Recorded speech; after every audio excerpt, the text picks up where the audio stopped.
Fifth corner, welcome to my city. See the bright light, skyscrapers looking pretty. Perfect skyline, postcard for my city, and we still on the rise. More construction keeping busy. Always bear down on the blue and the windy. Can't forget the Bulls, red and black, run the city. Chicago, fire in the sky, WMB. Ain't white socks, and the Cubs, I'm like crazy. Got a couple rings like I played for the Black Hawks. Always on the ground when my feet hit the asphalt. Dedication, hard work, and preparation. Never giving up to reach the goals I've been chasing. When it goes down, I'ma be the main attraction. Better stand back when the cameras start to flashing. Countdown, buzzer beater, how the game go. Crowd goes wild, cause you know who they know.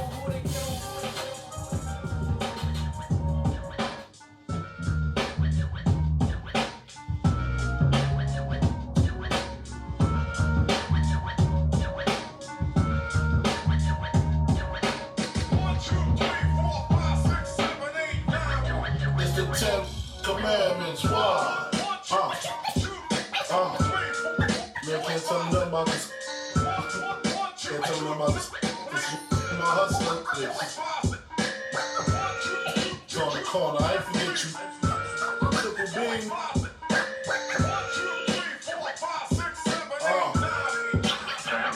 I've been in this game for years. It made me an animal. It's rules to the shit. I wrote me a manual, a step-by-step booklet for you to get your game on track. Not your wig pushed back. Rule number uno. Never let no one know how much dough you hold. Cause you know that try to breed jealousy, especially if that man f***ed up. Get your fuck up. Number two, never let him know your next move. Don't you know bad boys move in silence and violence? Take it from your highness. I done squeeze mad clips at these cats for they bricks and chips. Number three, never trust nobody. Your mama said that it's up properly gassed up, hoodie and masked up. For that fast buck, she be laying in the bushes to light that up. Number four, know you heard this before. Never get high on your own supply. Number five, never sell no where you rest at. I don't care if they want an ounce, tell them bounce. Number six, that got credit, get it. You think it's paying you back, forget it. Seven, this rule is so underrated. Keep your family and business completely separated. Money and blood don't mix like two dicks and no. Find yourself in serious shit. Number eight, number eight, number eight, number eight.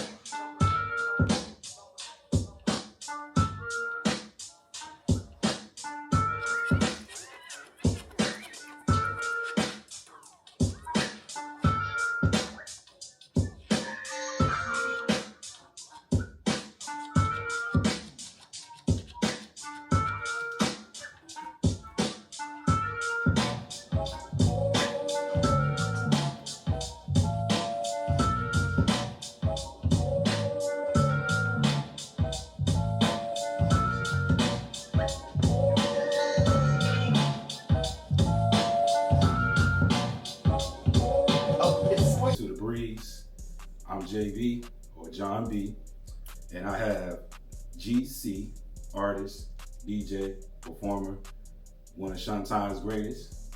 Chi-Town in the house, in the building. Right here. What's up, y'all? All right. GC.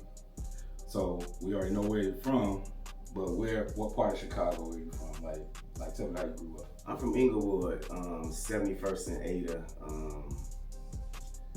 Before I moved over there, I lived in the Robert Taylor's 3919. Left there when I was in like second grade. And been in Inglewood since. And then I moved to Atlanta, Marietta, and then Douglasville. So that's where I'm lamping right now. All right, we in D-Ville right now, right outside of Atlanta. What I want to do though, before I get too far deep in, I want to toast and I want to say I appreciate you coming through, spending some time with me. All right, cool. Cheers to you, sir. All right. I started early. I watched my Bears get beat down. They ain't win. Yeah, happens to the best of us. Good days and bad days, right? Yeah, no doubt. Okay. So we can get into a little bit. How did you start either DJing and performing as an artist, like the person that you are today? How did you get to this point? Well, when I moved to Atlanta, I started with this group called The Faculty. We did several albums, and then kind of abruptly disbanded, and then I just started doing solo things.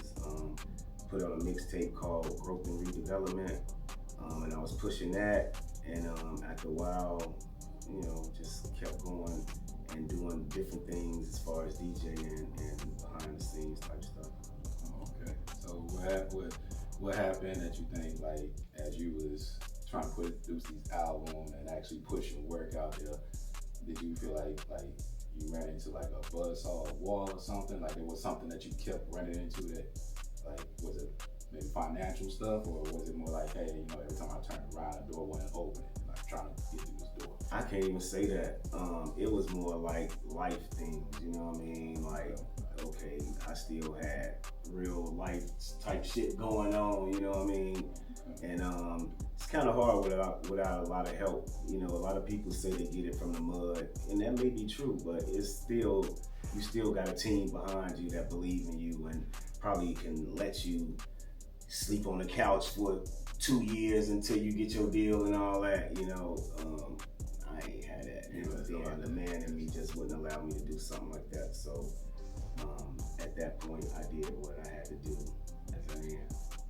So I know you said that you was with the group. Like, what happened to the group? Like, did y'all just kind of disband it? Everybody? Yeah, we just kind of went our separate ways. The group was kind of put together anyway in terms of like we were all solo artists, right? Oh, okay. And we got together for the project, and it was good times, and it was good, you know what I mean? But I don't know what happened at that point. I don't know. It just the whole buzz just died, you know what I mean? I don't know if it was label thing or just people saying that what I just said, like real life shit. It just happened that way, but it was fun while it lasted. I don't have no regrets or anything of what I did regarding the faculty. Okay. So you made it to Atlanta. You out in D-Ville, but when did you guys, like, when you got to Atlanta, did you just pick it back up and say, you know what, I'm gonna try this again, try put some other stuff together? Or? The faculty is, I hooked up with the faculty in Atlanta. Like, this was an Atlanta thing, you know what I mean? So that's what we did probably like 20 years ago. Actually, our album's still on Amazon.com too, Group Therapy. That's gonna be in the link, just let y'all know. We'll put it out there. If this is, so we got you on that. It's good music, so it don't sound like, you know, 2002-ish or whatever the case may be, but you know, that's up to y'all to decide that shit. That's true. Everybody got their own ear, what they like, what it is like. Did you ever feel like you was, like, when you was coming from Chi-Town and you brought a certain type of style, do you feel like it was like, okay, like I got this certain type of vibe, what I like how I speak, what I like to talk about, or just the way I do things, and then y'all being from, was they all from Atlanta, or they was? Nah, everybody was from somewhere else. I was from Chicago. It was another dude from Iowa, Rose Styles. I ain't mean to say another dude. Rose Styles, Iowa. Justo from Fort Lauderdale, and my boy, man, I can't even think his name right now. I'm tripping. I ain't seen him in that long. Judo. He from Virginia. Okay. So what I felt like I brought different. The way I got with the group, like where I was from, we used to just freestyle a lot. So I ain't never really been in a booth at that time. Gotcha. And so it was a learning experience, you know, just trying to count bars, learning how to count bars, and just finding your own style. It was a lot of trial and error to the point where I started buying things just to practice, you know what I mean, like beat machines and stuff like that. And I just got better and better. So that's how I ended up with the group, playing an intricate part of it in that term too. And it basically fall apart with just people just outgrowing. Life pulled you away. Yeah. That's all. We don't know what happened to them. And if y'all still out there and y'all see this, reach out to him. Leave him out there like that. He's still talking about you. He remember y'all. So I mean, reach out. Everybody a phone call away. You know what I mean? That's but true. Like I said, that's 2002. It's 2024, man. if they want to do a reunion, you know, that's something different. But at this point, we all then moved on. It was fun times. Yeah, you never know. You never know who out there still got the bug and bid on it. Like, you know what? I still got a little something left in me. So because you still doing it. You no, got something in you. My guys still involved. They still involved in music. Oh, yeah. Okay. It ain't like, you know, to that point. Nah, we still doing different things. Just not together as a group. Okay. What would you say you got out of this musical journey so far? Like, what was the maybe the accomplishment or just something that you felt like, you know, when I started, this is it might be a skill set, it might be just something that you felt like, you know what, this was just a blessing in disguise that I did this. Well, I know a lot of people that I sold more records than, all bullshit aside, like, you know, just hearing your music on the radio, man, and seeing how you affected different people, you know, even though we didn't have a large buzz, but, you know, we had fans, you know what I mean? So just the experience and saying that you did that and just the whole thing of, okay, like the experience in the music industry period, like, okay, you see how things can go left and you see the politics of this bullshit and all that. Those are all good learning experiences that I used to like to, you know, kick to the younger artists, and the same thing still going on today. Things don't change quickly, do they? It's kind of it ain't really no benefit, you know what I mean? It's so much. What I mean by benefit to sign with a label. It's so much things that these kids got now that you don't even have to go that route. How did you learn the hard way, or you learned it just you like looking at it and be like, you know what, that didn't make sense. Like that ain't making sense. That ain't the way we should do this, or I should do this. I mean, you see both ways. You know, just speaking from experience, you just see the kind of contracts that they throw you, and what you really getting out of it really is nothing when you got all these different platforms that you can get on and push your own music, man. Pay nobody for it, huh? Just be your money stay to you. But just like with everything though, you want a good team around you. I don't mean it gotta be somebody big like that, but you gotta have people around you that believe in what you're trying to do. Right about that. You gotta believe, you know. So I don't know, do you have a story about maybe a performance or a gig you did that went really good for you? And you was just like, it was almost like a movie for you that night or day or whatever happened for you? That was all the time we performed. I felt that way, except for one time we was at that college down there, Fort something. It's in Georgia, but it's in South Georgia, and we was doing this song called Mary, something about Mary, and I couldn't hear my lyrics, and I fucked that up, you know, and I was high too, you know. And I usually don't be getting high on the stage and shit. And that was just a bad experience. But all the good experiences just good. Just hanging out with the fellas, the whole record label just out, you know, in towns promoting our shit, you know, all that was cool. Okay. So did you ever get to, or did the group get to a point where it was like paying performances and stuff like that? Like, did you ever hit that point where? Hell no. Okay. Everything was really promotion, you know what I mean? At that point, but we promoted on some big stages, you know what I mean? Like openings, it was people and stuff. Yeah, we did openings. We opened up for Scarface. What was that? I think we did Tip 2, T.I., Bone Crusher, things like that, man. But we weren't seeing no money. I got you. Y'all was fairly young too at that time, so yeah.